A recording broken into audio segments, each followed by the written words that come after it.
question that comes up time and time again from different people who are curious about or have taken part of the No Comfort Zone 30-day deal. How to get out of comfort zone and find your purpose and live a life of happiness. Call it what you want. This podcast is going to be a snippet of one of the things that goes on inside the No Comfort Zone. I'll see you on the inside. Welcome. Attention, please. Welcome aboard.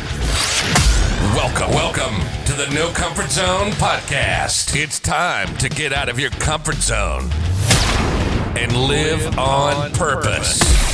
Broadcasting to the world from Rockford, Illinois. This is your wake-up call. Warning.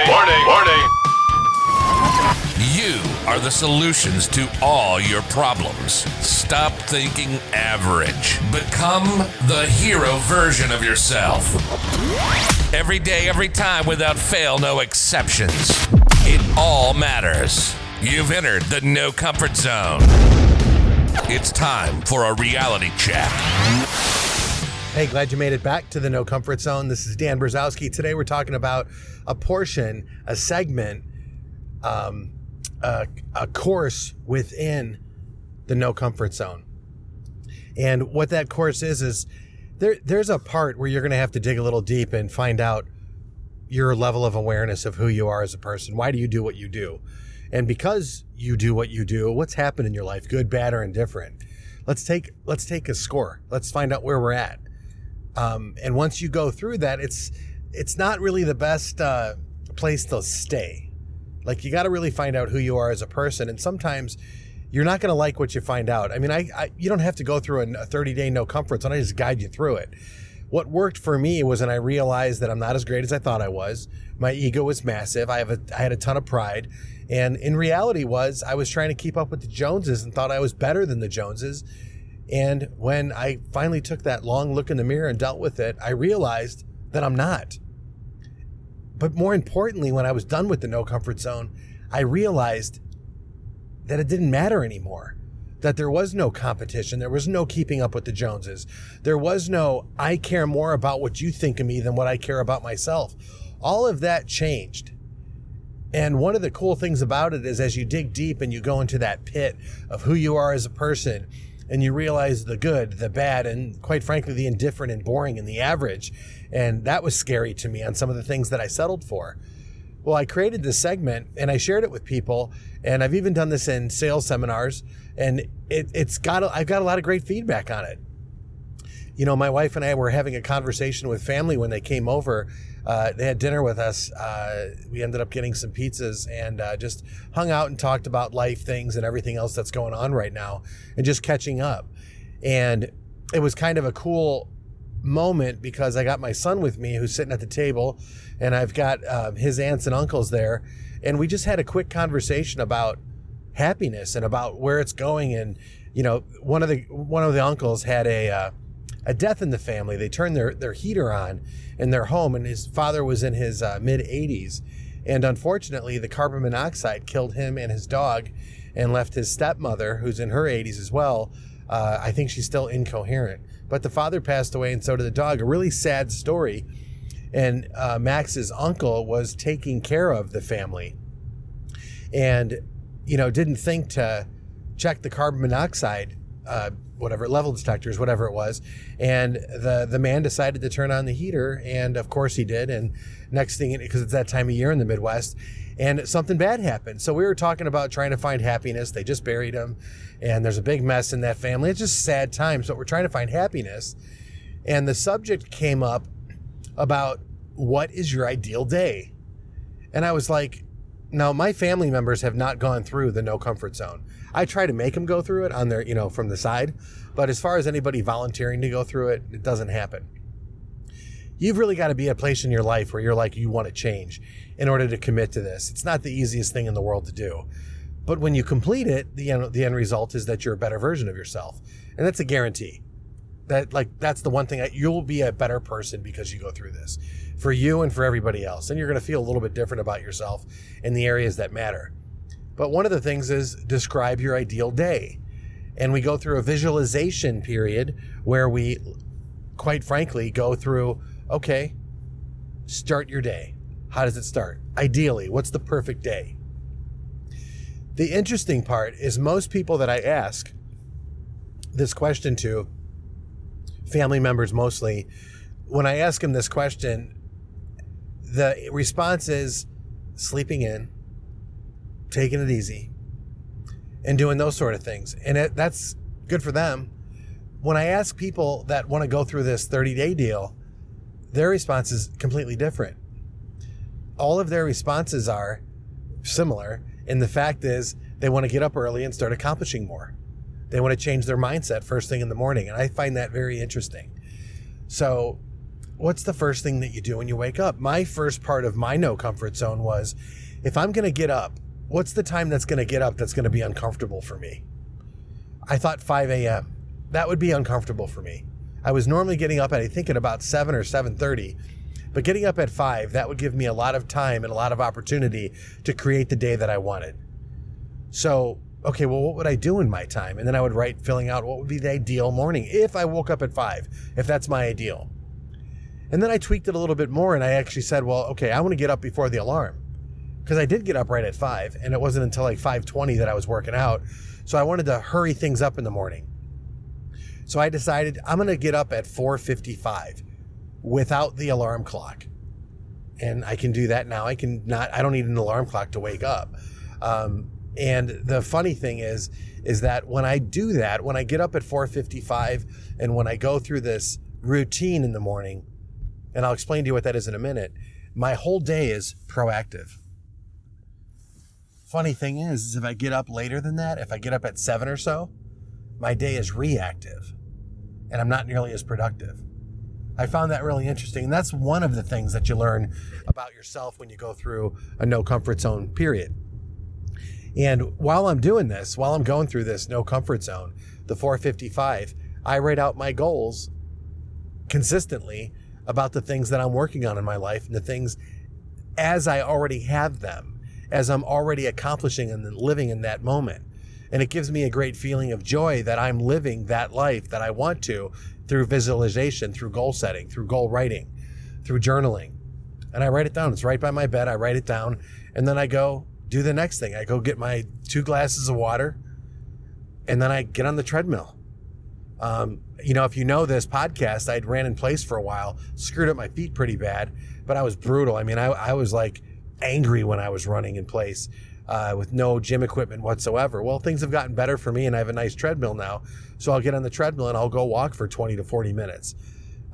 Nothing crazy, or I'll go walk my dogs, but I actually do enjoy walking on the treadmill, listening to what I want and getting myself ready for the day.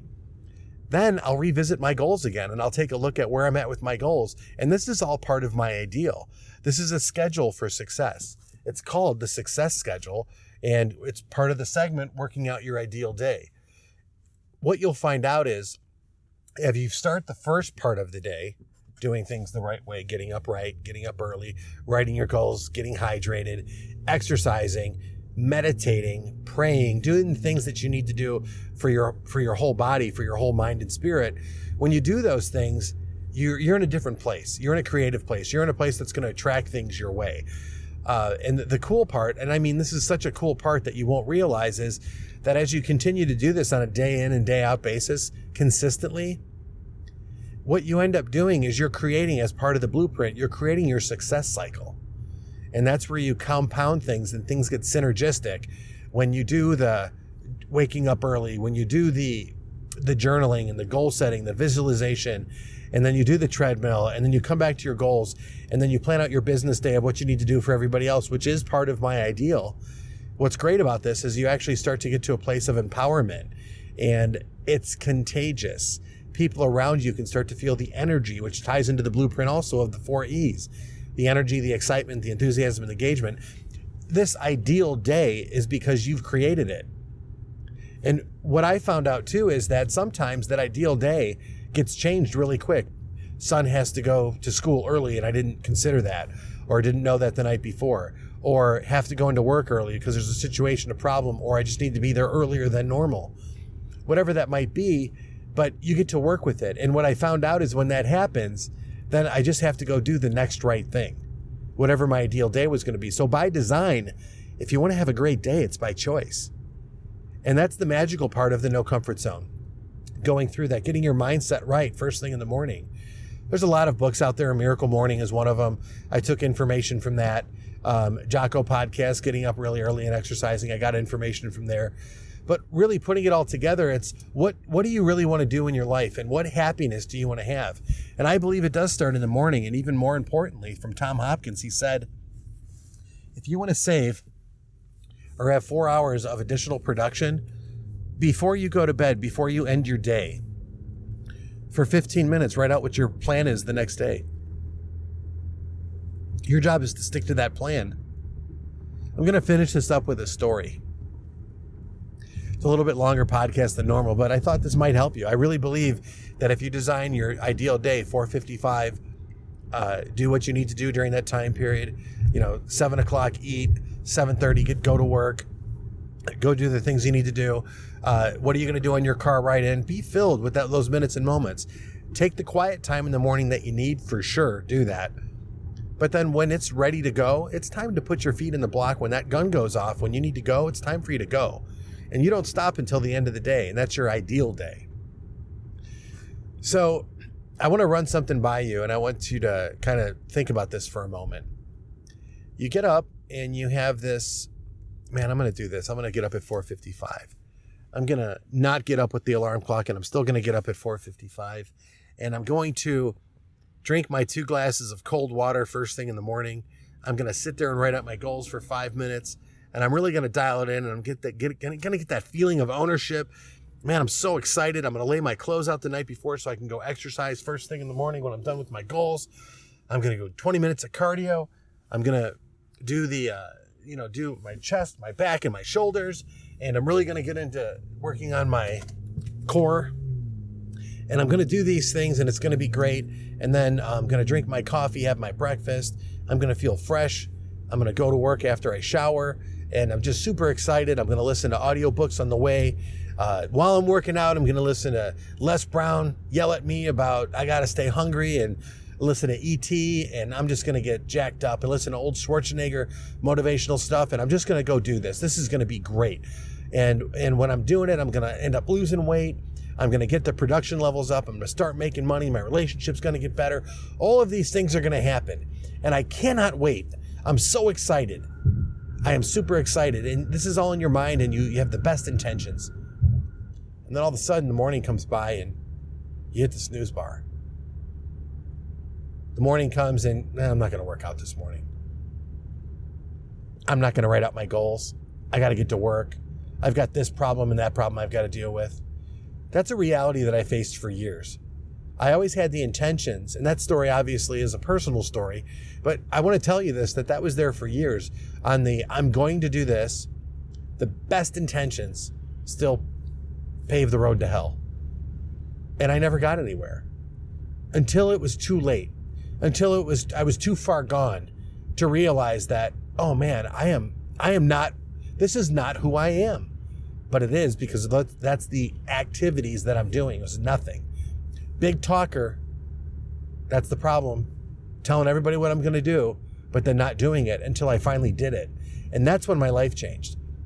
Consistency and discipline, desire, determination, dreams, goals, all of these things came together, and I started to put my resources where it's all or nothing. I'm going to do this, and no matter what, I'm going to get results. No matter what. The only thing that's important to me is getting results.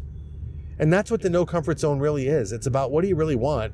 What's standing in your way? And what do you have to do to blow past it? You have to get out of your own way. And I think about happiness and adversity that goes on with Max's uncle. And I think about how sad that must be, that this horrible accident happened. Could have been preventable. And then I have to look at, we're talking about happiness, and I know that happiness is a choice. I hope you know that too. No one's going to help you become happy. It's not their job. It's not their responsibility. It's your job and responsibility to choose happiness. Find joy in the little things. Have gratefulness for everything that goes on around you. Find the lesson in what you need to learn through the adversity that you may be going through, that you may be headed into, or that you may have gotten out of. But the worst thing you can do is have a plan like getting up at 4:55 and then not doing it, because then you go into regret. Then you go into despair, depression. And those aren't words that you want to live with. It's time for you to start taking action. Realize that happiness is an activity. It's a thought process, a decision, and then an activity. And when you apply yourself, when you engage yourself with a high level of enthusiasm, when you engage the energy levels that you need, and you're excited about the outcome and you enjoy the process, you're going to have an ideal day. And that's what I want you to have. So today, and like every other day, choose to have an ideal day. But you're going to have to get out of your comfort zone to live on purpose. Say goodbye. Want more of the No Comfort Zone?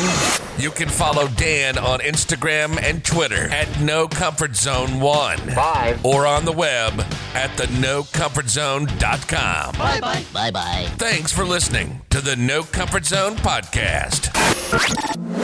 Bye-bye. Bye-bye.